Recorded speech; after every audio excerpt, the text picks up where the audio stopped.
Yeah. Hey, how's it going, guys? Welcome back to the Highly Taken podcast. David Seekberg back again from Tallahassee, Florida. Christian Smith, I'm in Delaware, the second update membership. Mid-five. Nick Smith back at you in Jacksonville. Let's get it, guys. It's good. Face reveal! Nick, dude, buddy, Halloween was a couple months ago. You can take your mask off. Man, I'm telling you, I feel naked right now. I don't feel right. But we had to do something. They lost. Time to reevaluate. Bro, Let the process start again. But I will blame Christian for shaving his off and becoming an Amish beard. But that's all right. We all have to start. We have to start the process over again. Nick, Not the process. Nick, how long ago did you shave that beard? How long ago did you shave the beard and mustache? Oh, well, you didn't have it. How long ago did you shave your mustache? I just shaved it like 10 minutes ago. I think his mustache, truthfully, his mustache gone makes his eyes look more blue. That's interesting. All right. Well, hey, we had some winners and we had some losers this week. We're going to go into our dubs and chugs. Christian, you did okay. You ended up with 5. You came in first place. Not so great for myself. I ended up with 4. But there was still one better than our loser, and that was David with 3. Not such a great week for him. I'll just say our tiebreaker here. Christian, you picked the Browns to win against the Rams 20-17. David, you picked them 28-17, Rams winning, and I picked the Rams winning 24-13. Final score was 36-19. Was that a scoregami over there? I don't think it was.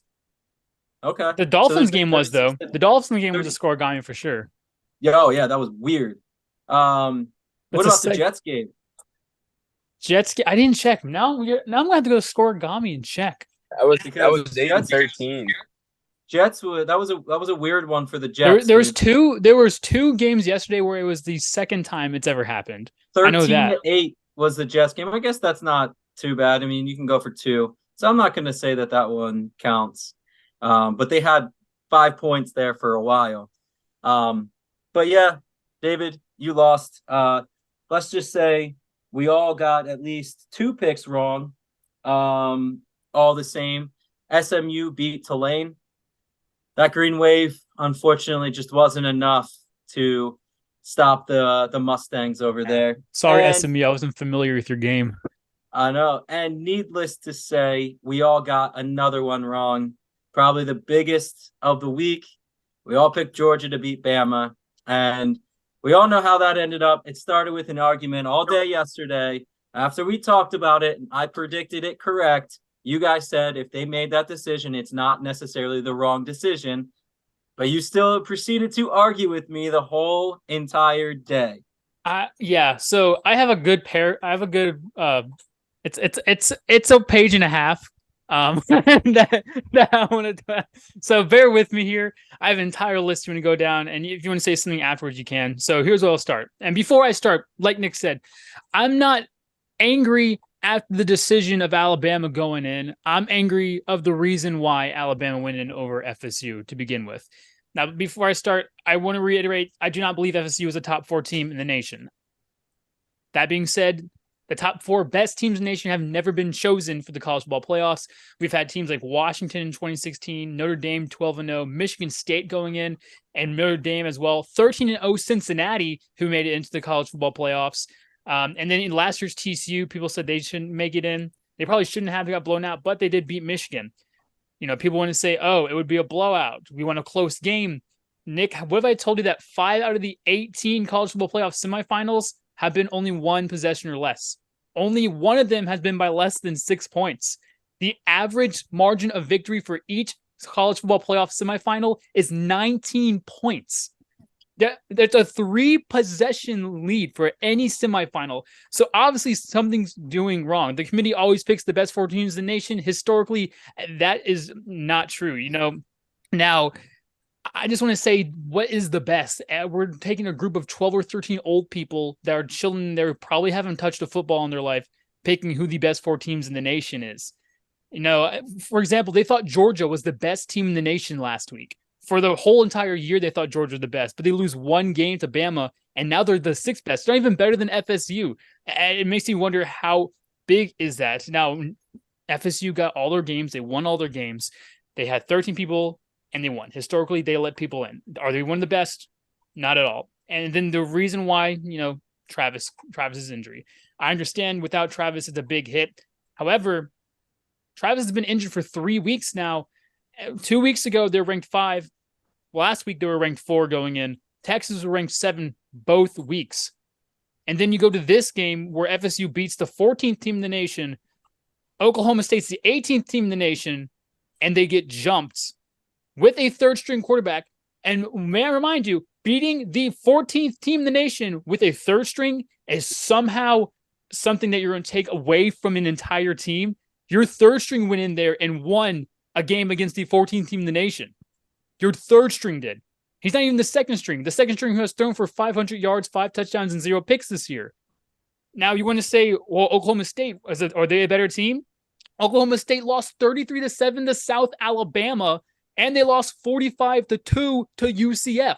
And so somehow that's going to be the team that Texas beats that jumps them over FSU. Now, regardless, FSU beats a higher-ranked team with their third string, whatever. Their defense held the 20th offense in the nation to only 6 points. FSU covered the spread in that game as well with a 10-point victory. May I also remind you that FSU had more offensive yards than Michigan did in their respective championship games. Now, we can look at Bama as well. They just beat a team who we thought was the number 1 team in the nation all year. Yeah, I may have taken Georgia 2 key offensive players being hurt while they were playing, that for some reason they weren't dropped out. I may have taken a couple bad calls that went Bama's way and a missed field goal after a false start to win by 3, but they got the job done, just like they got the job done when they beat Auburn, a 6-6 Auburn, on 2 miracle plays. That was a muff punt and the ensuing touchdown after that. I know an Alabama team who only beat USF by 14, an Alabama team who beat a 2-5 Arkansas team by 3, and Texas A&M by 6. They both played LSU, right? I know you want to bring that up. They both played LSU. FSU beat them by more, and they let them score less. Let me tell you. I know you like to bring up the BC game in week 3, a BC team who, like Auburn, finished 6-6.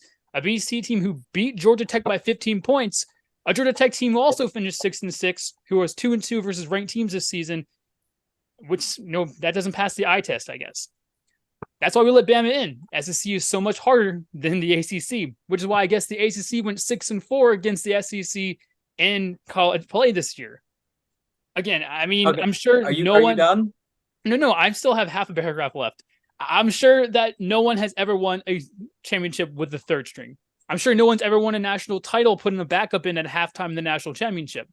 I'm sure no one's ever won a Super Bowl with a backup quarterback. I'm sure that's never happened. The quarterback is the only position that matters that much that you drop 21 other guys out because of a team who also, may I add, was number 4 before the week started. So, again, Travis wasn't gone there.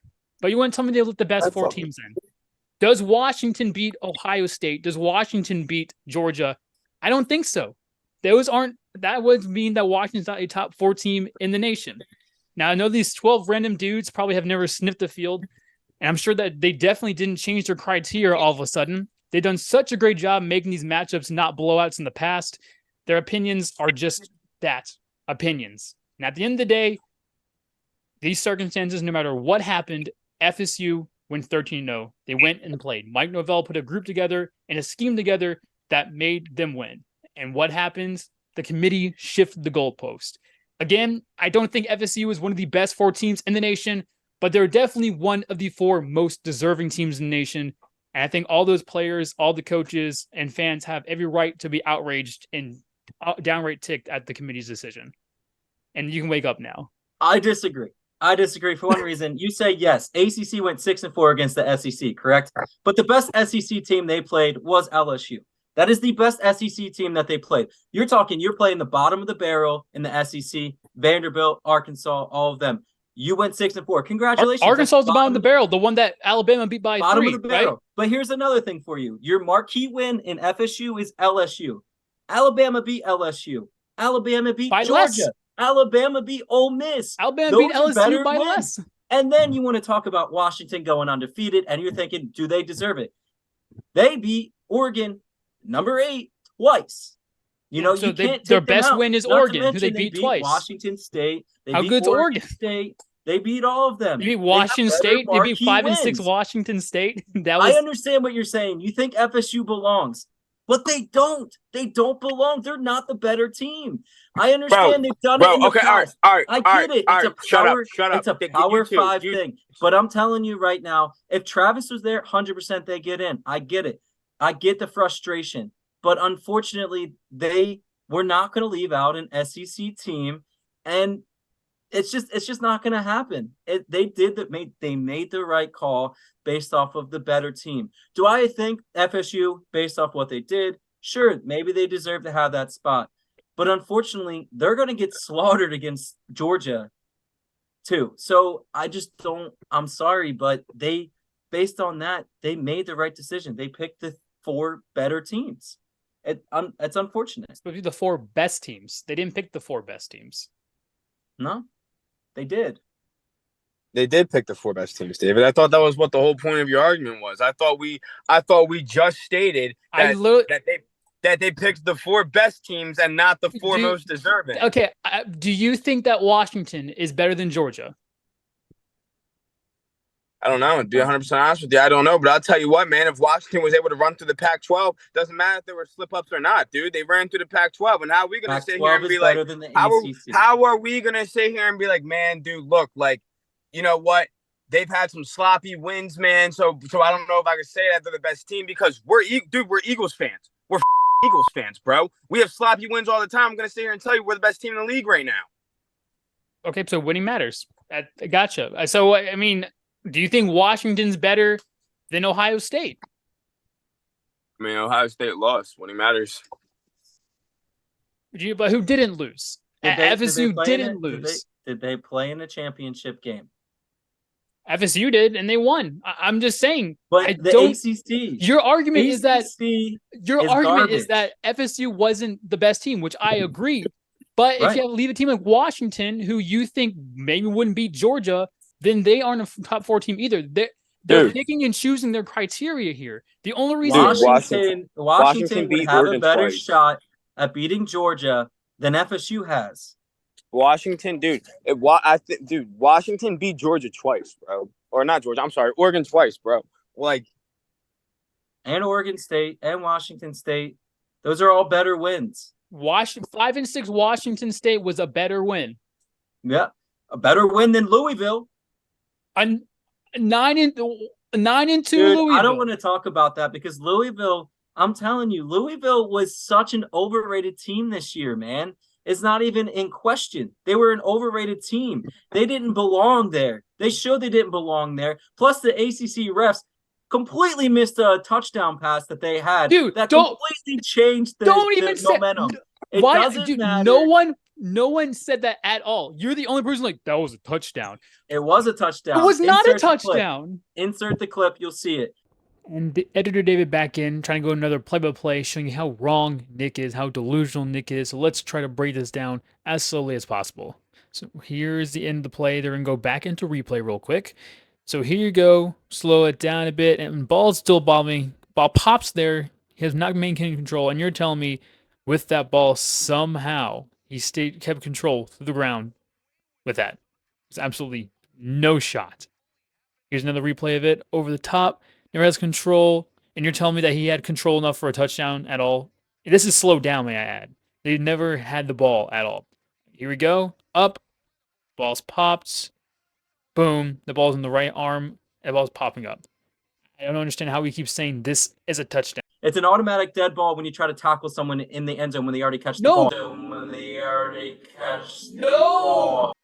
And you can see the ball pops out right before he hits the ground. Doesn't have full control coming down, and the ball right there is coming out of his hands, which is why it was easily out of his hands, could not have caught the ball, could not have controlled the ball coming to the ground, which is why he's obviously incomplete. And the biggest thing also is the fact that none of the Louisville coaches challenged.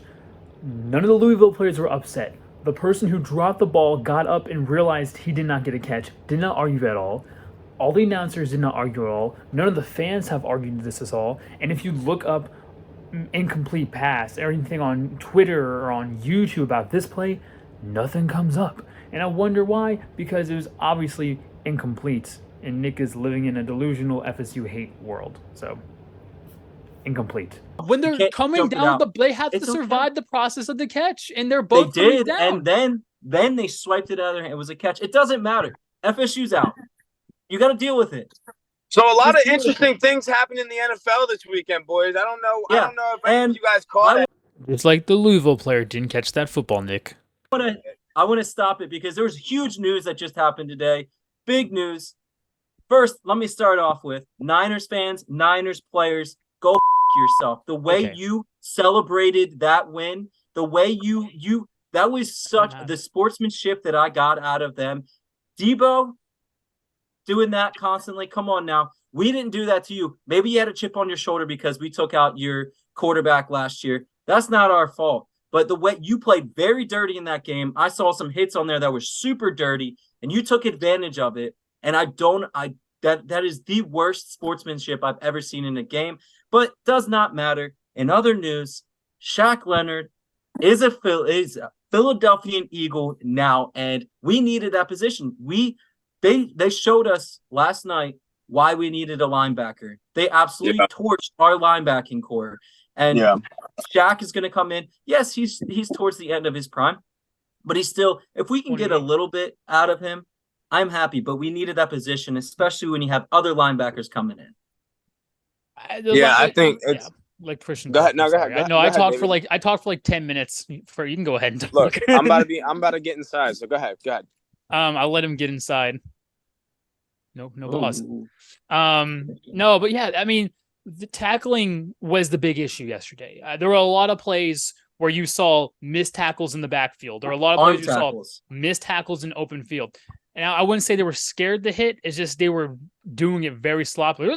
There was one play I remember where they should have had Brock Purdy down at the line of scrimmage, and he trucked one of our defenders. Brock Purdy trucked you. I mean, that's kind of unheard of. Like, you lay the hit. The quarterback's not wanting to go down. Lay the hit. And these plays turned into giant plays. There was 148 yards after contact this game. There was the average was 11 yards after catch yesterday. 11 yards after catch you allowed the entire game. You got to tackle them. I mean, in the corners, they've been bad all year. Let's be honest. I don't know what the issue is. I don't know what Bradbury and Slayer are doing, but for some reason, when it comes down to the crunch time, these corners are letting these. I don't know what it is. I don't know if it's the corners. I don't know if the safeties, linebacking core. The secondary is doing something that is not heard of, especially from last year. And there hasn't been much changes other than Gardner Johnson. And we have Byard and Blankenship, who doesn't seem to be the main issues for that. It seems to be Bradbury. It really does seem to be Bradbury, not to harp on him as much. But give credit where credit's due. The Niners offense looked good. McCaffrey should be an MVP candidate right now. Brock Purdy is a great system quarterback. The left side of the offensive line dominated the defense last night. They did. Every time they went that way, it was like 5 or 10 yards. You didn't play well, and Eagles are still up a game after last night. They're still up a game, and they have 2 more games left in their gauntlet coming up. Winning the next one is bigger than the losing against the Niners, truthfully.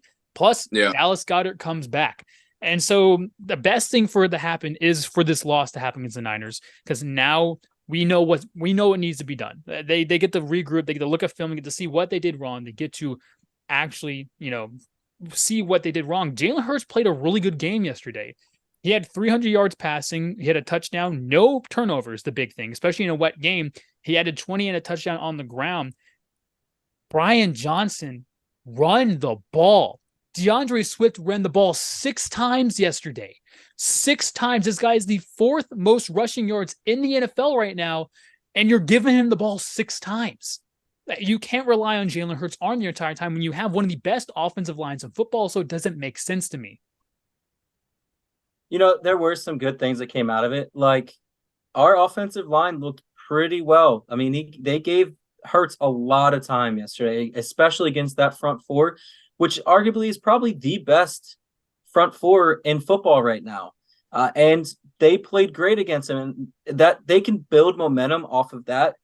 But I didn't like how long Jalen Hurts stayed in the pocket. At some point, you got to get out of that pocket and run for the first down. If you don't see anyone downfield, I know he's not 100%. I could see him still gingerly running, and that's not you could tell he would blow by these people.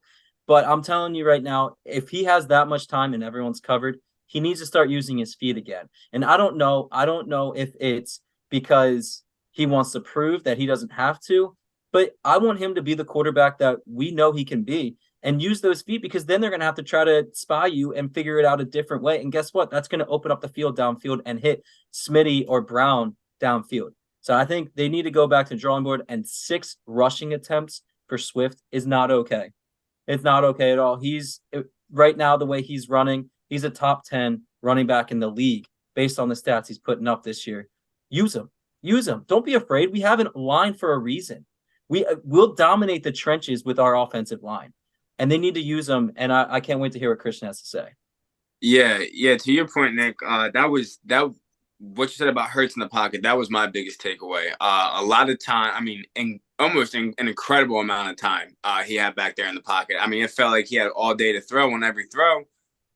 And then, so many times I'm sitting there and I'm counting myself. I'm like, 1, 2, 3, bro, you got to go. If that ball's not out now, you're up the field. Like, you got to get running, unless you really think you can make the play develop like that. But that's not how this offense is right now. He needs to be able to use those legs and be able to get those yards. I feel like I saw too many times the ball get thrown away or he takes a sack when we could have easily gotten 3-4 yards out of a carry if he just ran up the gut or took it outside. And you know what I mean?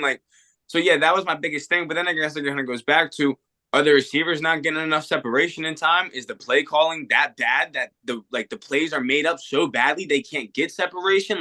What's going on there to cause him to not be able to get that ball out? I mean, is it completely on Hurts? Is he not reading it right? You know what I mean? So I don't know. It's something for me I would love to be able to see differently.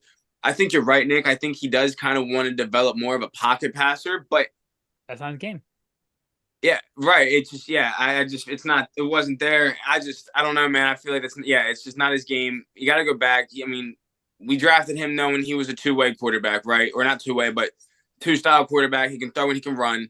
Three-way. And that's what we get out of him. That's how the offense is built now, you know? So he's still a threat, man. Yeah. He's still a threat. And then, Swift with 6 attempts is just, that's insane. I agree with what you said. I think there's a lack of creativity in this offense when Brian Johnson's calling it. I don't know what it is. You have all those talents that are out there.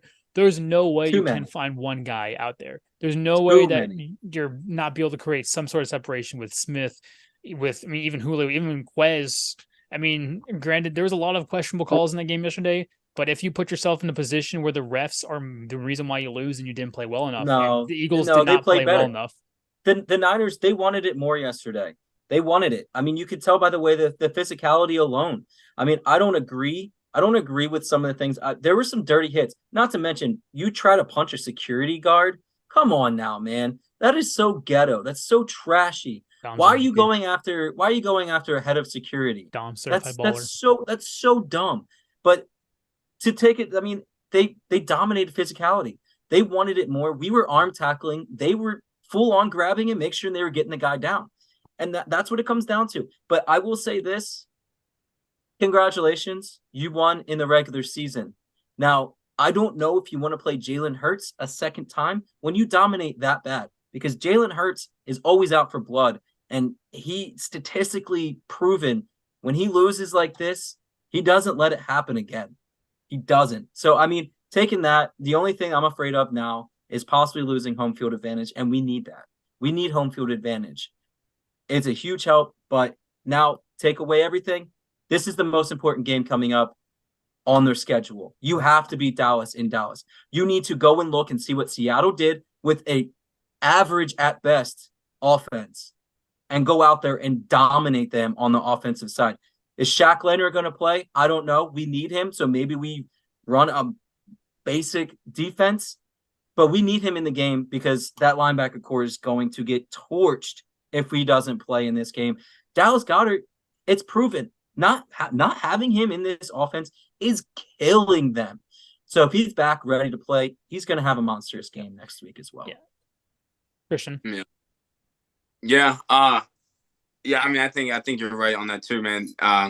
I'd be curious to see if Leonard plays this week. You know, I will say with Dallas, I don't think Dallas has much of a rushing attack. But we still were getting killed in the passing attack either way at the linebacking position. So yeah, we're really gonna need that presence there. Hopefully, like you said, maybe we can put it in a base package or something. Run it, keep it nice and simple this week. Run a cover 3 sky. It's what I always run in Madden.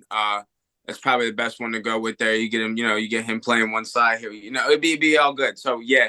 Are you in user stick Shaq? Like, is that what's gonna happen? You're gonna user picks, you know what I mean, and hit sticks. That's how I roll. But yeah, I'd be interested to see. I'll tell you what, though, too. Yeah, the Goddard coming back, that's gonna play a huge part. That's another lethal offensive weapon to that offense, right? That's a player that you can have go out there and be a very effective pass catcher and be an effective route runner and be a guy who gets yards after catch and make contested catches. And that brings another piece, that makes another defender have to respect you, and that brings another piece, off their defense away or the attention away from somewhere else. So that'll be big. I did just see Eagles met with Zach Ertz today. So be curious to see. Do we go back to the old Dougie P offense with the 2 tight end set? No, I don't. Or do we just interchange them with Zach Ertz and Dallas Goedert? Because I would like to see both of them on the field at the same time. I think it just depends. I really would like Zach Ertz to be more of a mentor role, not to Goddard, because I feel like Goddard doesn't need it, but maybe to the younger guys too, underneath him, like Alcantara and the one dude that we got. Stoll and but yeah, no, I agree. I think getting Zach Ertz is nice. I think it's going to bring back some, fire in the locker room. He's been there. He knows. So I mean, I like Zach Ertz. The only thing is that's not a point of thing we need at this moment if Goddard's coming back. Now, if Goddard isn't ready, sure, use Zach Ertz. He might know some of the offense. You can use him in basic pieces too.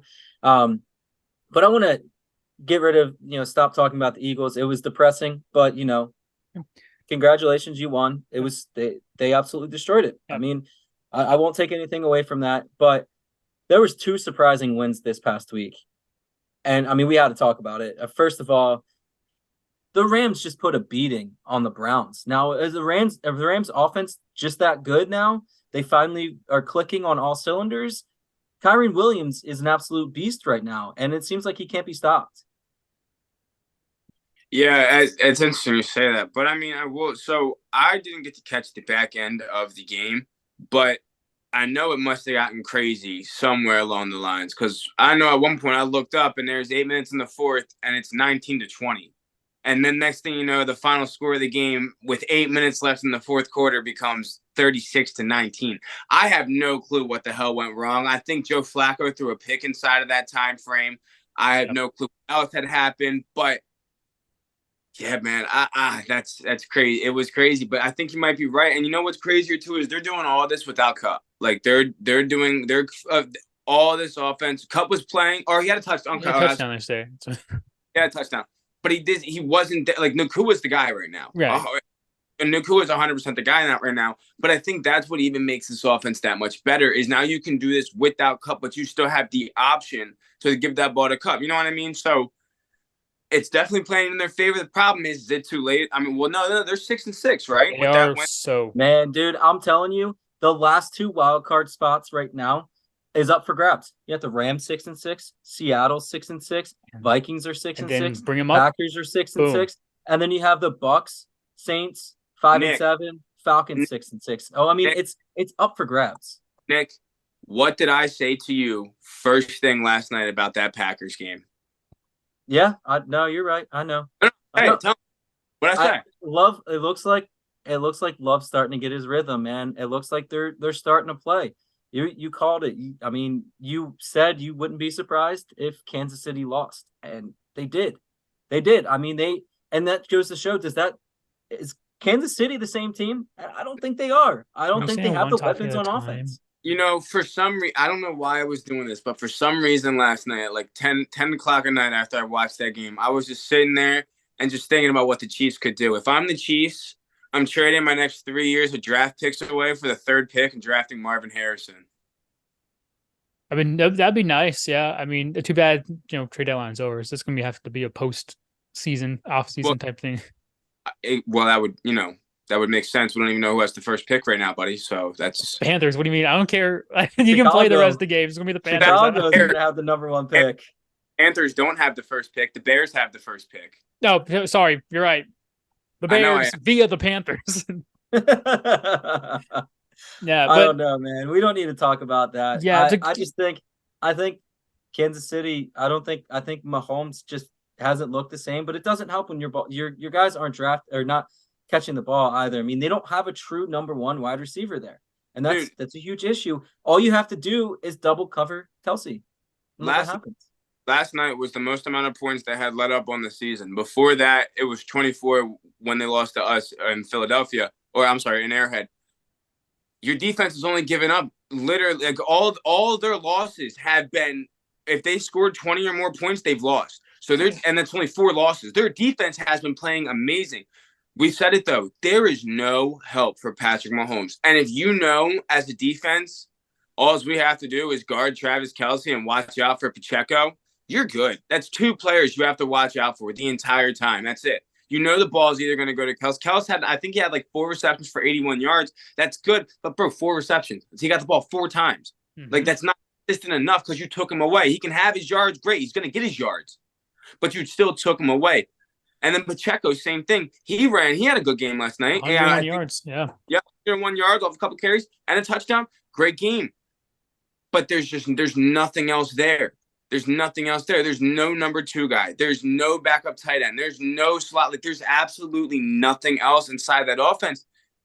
And for Patrick Mahomes, it must suck. It really must. I know there's a lot of controversy on the last 1 minute of the game last night. I did watch that. Definitely was a lot of controversy, I will say. I think that they didn't throw a flag on that blatant pass interference call because they screwed up literally the play before on a bullcrap flag on Patrick Mahomes, or for Patrick Mahomes, I should say. Yeah, I don't know, man. I think they're missing a receiver so badly. And I know Andy Reid turned down DeAndre Hopkins in the offseason. I know he turned down he turned down multiple big names receivers. And turned down for what? T-O. But even still, you look at it and you go and look at the draft class this year in the receiving core, dude, and they just nothing. There was nothing there. It's surprising. Yeah, so my big thing with the Chiefs, I guess, also, I wanted to talk about the Browns too. Browns defense looks good, but the offense kind of sucks when you're down to Joe Flacco with your quarterback. Anyway, but with the Chiefs, with the Chiefs, like I've said all year, they don't have a guy. You've said it all year. They don't have a guy. It's just Kelsey and maybe Pacheco. But other than that, what are they doing? It's really tough. That defense has had to step up this year. And you see the games where they, you said, they give up 20 or plus points, and that's a loss.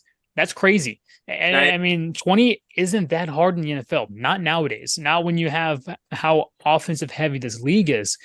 Now, you want to bring up that pass interference last night. I want to make a little joke. They didn't call it because no matter if he's open, Scanlon's not catching the ball, so all balls are uncatchable. That's why they didn't call the.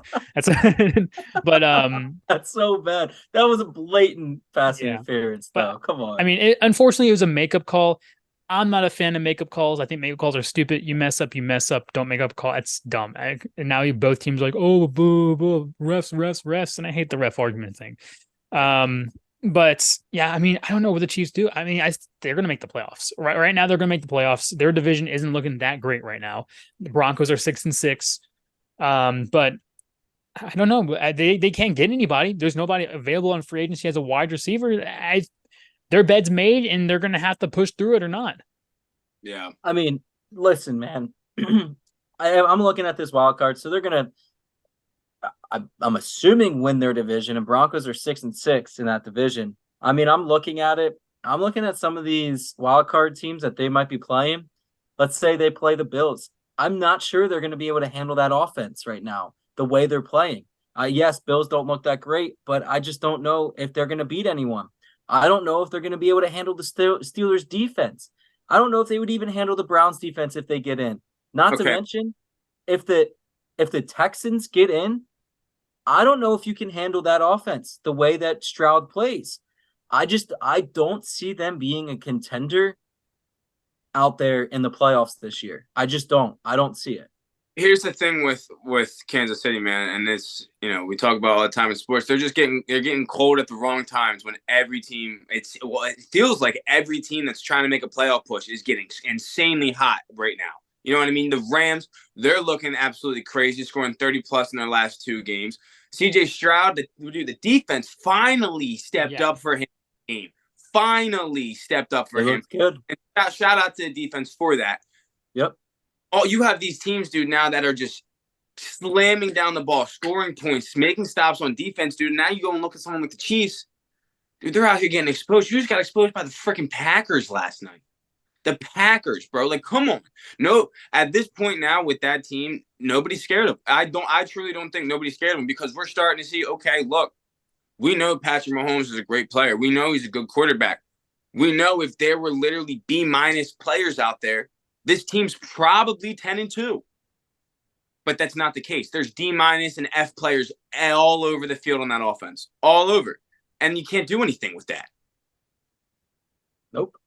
It's unfortunate. It's not. I mean, I don't see them. Everyone likes to compare them to the Patriots. I don't see that being the case at all. Patriots were dominant every single year, and it looked like you couldn't stop them. Granted, they were in a cake division when they were there, but let's not take away the division that really the Chiefs have been in. The Chiefs have not been into the greatest division as of late. Now Broncos are 6-6 in second place there. Chargers look awful. It looks like they don't even want to be there. They don't want to play for that coach anymore. I don't know. I don't know if they deserve. I don't think they win a playoff game. That's basically what I'm saying. I don't think they win a playoff game based on what I'm seeing right now. I don't know.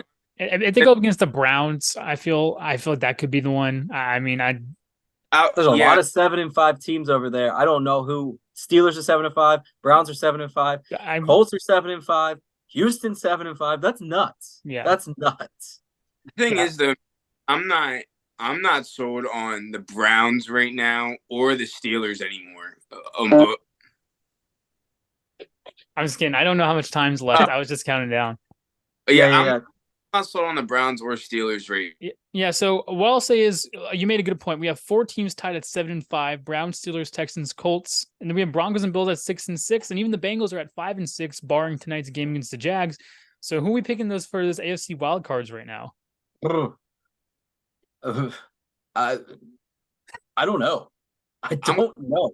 I'll go Texans, Broncos.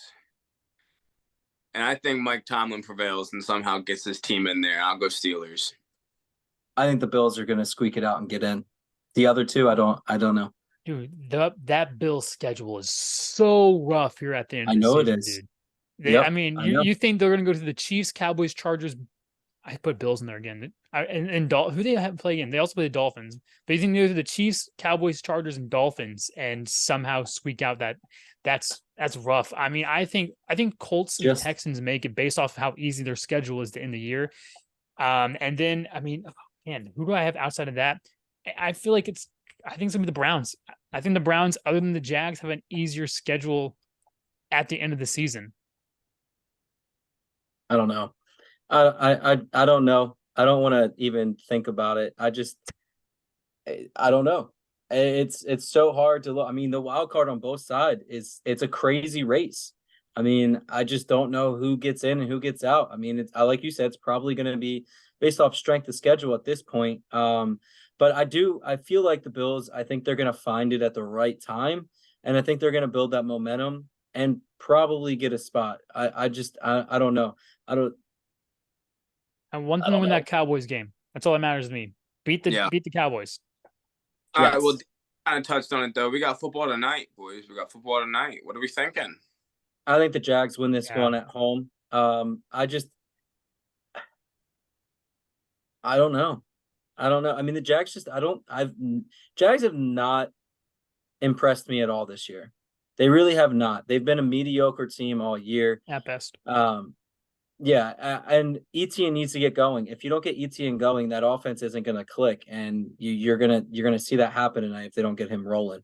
Now I know he's questionable to play, so I guess Tank's going to get most of the carries over there if that's the case. But you need to have Ingram start getting the ball more. Ingram was a big piece of the offense last year. They used him a lot. Now this year, I guess because they have Ridley there and Kirk, they want to use them more. But Ingram was such a valuable piece to your offense last year. I don't know why you stepped away from it. And if you get him going tonight too on the passing, I think they can blow him out of the water. You just have to get Ingram going and Etienne. You get those two going, you're going to see an offense that's probably going to destroy them. Now, I don't know if Browning is a good enough quarterback to get it done. At this point, I feel like you're going after a draft pick at this point. I don't know why you wouldn't. You need something there, and I think you go after a draft pick. Yeah, I would probably agree with you. I feel like I don't know if there's any good edge rushers, but they could probably use another good edge rusher or maybe even an offensive lineman to help keep Burrow up. Yeah, I feel like offensive lineman. I mean, they already have Hendrickson and Hubbard there, and they already have a good with Hill and DJ Reader. I'm not sure they should go D line, but I mean, yeah, I just think it comes down to it's Browning's the quarterback. I don't trust that. I think the Jags defense is a decent enough defense to not let Browning have his way with them. It's going to come down to stop him Mixon, and that's kind of one dimensional there. I honestly think the Jags win this pretty easily. I think it's going to be like a 10, 14-point win. Yeah. Well, we got to be quick here. Might as well do our little segments real quick. Christian, who's our certified baller this week? Oh man, it pains me. It really does pain me to bring this one out, but you got to give the credit where the credit is due, and Deebo Samuel is going to be my certified baller this week. I mean, absolutely. Try to tell you, Nick, he was out for blood, okay? I told you take the touchdown anytime in the parlay. You never fucking listen to me. But yeah, he was out for blood and just absolutely crapped on us. Had a great game. Nothing we can do about it. Amazing after the catch in the game. Nothing more I can say. I don't want to continue to say more on it because it hurts, but Deebo Samuel's going to have to be the certified baller this week. Yeah, then you can give the Deebo, you can give the Nico Collins, Tyreek Hill. I'm going to switch it up. We don't talk about this much for some reason. We're going to go with college basketball here. UNC Wilmington marched their butts into Rupp Arena in Lexington, faced the number 12 Kentucky, who beat number 8 5 days prior, upset them 80-73. You never really see upsets like this early in the college basketball seasons, but it's great when it happens. It was a big one. I like it. Yeah, I know we normally don't switch it up. So, yeah, I mean, both of those are good. I can't argue Deebo. But I gotta say, I mean, what Jordan Love did to that Kansas City defense, I feel like he has to be mentioned in there. I mean, he tossed 3 touchdowns. He looked good all game. So I mean, I can't argue. I feel like he needs to be mentioned. I'm gonna go Deebo as the certified baller, but he's an honorable mention for sure. Love, he's 3-0. The past 3 games, 8 touchdowns, 0 picks in those 3 games. That's crazy. I mean, he's playing some good ball right now.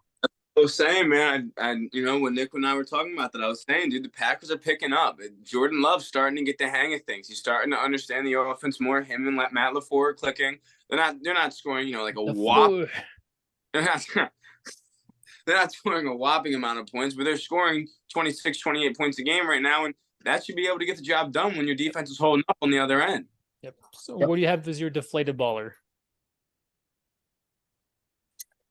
Dre Greenlaw. You are my deflated baller. What the hell are you doing punching a security guard that's just sitting there trying to do his job, and you're going to sit here and say, oh, he shoved me as he was just separating a fight? My boy, they get paid to do this. You get paid to play football, okay? You don't get paid to throw punches. He don't get paid to throw punches. He gets paid to break you guys up. Do we need to look up the rules of what security guards do? It's somewhere in the dictionary, buddy. We can find it, okay? Leave your hands over there. Stay on the field. Play your game on the field. Absolutely. I can tell you right now, this motherfucker Dom, he's gonna slam you into the ground. And he's gonna beat. He's gonna beat you with Philly Dom. Like it's our boy. So can I just tell you what David's deflated baller is going to be this week? Because I feel like I know exactly who he's going to choose. College football committee is going to be his deflated baller. Go ahead. Well, it's not, because I'm going with Yale basketball. With less than 4 seconds left, Yale made 2 free throws to go up 5. Yale allowed Vermont to have have an uncontested layup to put it to 3 with 0.6 seconds left. They had an offensive foul. They got the ball back to Vermont, who hit a 3 and 1, then hit the free throw. They lost by 1. They were up 3 with 0.6 seconds left, up 5 with less than 4, and they still lost the game. And that makes Yale my deflated baller. I like Smart, but dumb. Yeah. I mean, I like that too. I'm going to stay in the NFL too. I know, same game too, Christian, but I'm going to go the Eagles linebacking core. You cannot go out there and do what they did and expect to beat a team like the Niners. They arm tackled all night. They look like little pansies out there playing football. I mean, they look like little children trying to tackle grown men. It was terrible. Yeah. They got beat on routes that Debo Samuel absolutely demolished them on these little 5-yard routes the entire game. They did not stop it, and that is where the linebacking core comes in, is those 5-yard slants. They didn't stop it. They couldn't answer it, and they proved why they were better, and they proved how bad a linebacking core was. So I have to give it to the linebacking core in general. That was just an awful display of football. And so leads to the last one of the day, hot take of the week. No, mine was going to be Shaq Leonard will sign this week, but that clearly that was mine last week. It happened. It was both years of last week and happened before this episode technically counts. It counted. Okay. Well, then we're going to sign Zach Ertz by the end of this week. That's pretty solid. I'm going to give some love to one of our best college football rivalries of all time. Let's give the Army-Navy Bowl a little love, shall we? Army comes in averaging 14 pass plays per game, 48 rushing plays per game. Navy comes in with 15 pass plays per game and 47 run plays per game. Not high-flying offenses. I think there'll be over 100 total run plays in the game, and will be a combined total 75 passing yards or less. And then you said they run the ball how many times a game each? So Navy runs the ball, 47 times a game, while Army does about 48. Okay, so they run the ball a total of literally 95 times a game, and you're going with 100? I'm going over 100. They're going to go five more than the average? Do you realize how much times when we ran off the clock for them to be able to run 100 plays of offense in the game? Yeah. That's nuts. That's a lot of run plays too. Before we leave, I had a buddy who Army was trying to look at him to play wide receiver, and he's like, "No, I'll just be blocking the entire time." What do you mean? Wait a minute. Do you know what the average per carry is for them? I don't know the average per carry. I just know they had like 500 and some odd rushing attempts throughout the whole year, and their leading rusher for either it was Navy or Army, their leading rusher was 800, the other one was 500. So they're not really doing that well on the ground, but they're running the ball. They're running. I mean, I'm kind of mind blown about that. I'm not gonna lie. It'll be a solid, probably like 6-3 game. Let's be honest with you. Army Navy's always. It's always a fun game for sure. Guys, my hot take of the week is the Niners are losing to Seattle in Seattle. They are coming off of a great win, but they're also coming off of exerting all the energy to beat a team that they lost to in the NFC Championship. Seattle's hungry. They need to win to stay in the playoff contention. And I think they're going to get it done in Seattle. I think this is going to be a game where the Niners are going to be lackadaisical, and I think the Seattle is going to beat them. I know David's going to think and see if that's a word. I saw it out of his lackadaisical. I think you just said it wrong. It's a word. Whatever. No, I mean, and I mean, like you said, I want to point this out real quick. I think the Eagles played 3 games in 13 days, while the Niners played 1 in 10. So, kind of rough scheduling there. Can I put a deflated baller out there also? Can I go the weather for every Eagles game in the past 5 weeks? I mean, it's been sloppy weather, and of course, I'm not taking anything away from the way the Niners played, but every game for the past 4 weeks has been raining for the Eagles, and that's just, it sucks because it makes your play calling just a little bit different. But I wish I could add them as deflated baller, because the weather deserves to be the deflated baller. Are we making God the deflated baller here? Come on out. Don't strike me down, please. Yo. That's a first. Yeah, right, exactly. Like, but subscribe, as tell your always, friends, it's tell your interesting. mother. You know what? We got to look. This week they're going to be announcing all the different bowl games and stuff. We'll go through some of those and what we think. Besides Georgia absolutely demolishing FSU. But yeah, it'll be fun. We'll be back on Friday, going everything.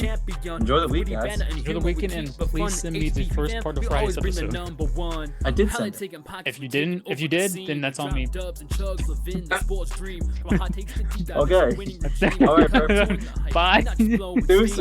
We're known for our hot takes, blazing like fire, bringing heat to the table, never preaching to the choir, debating on players, teams, and even strategies. We keep it real, the sugar-coated fallacies. David's on the mic, spinning knowledge of flair. He breaks down the stats with a voice smooth like air.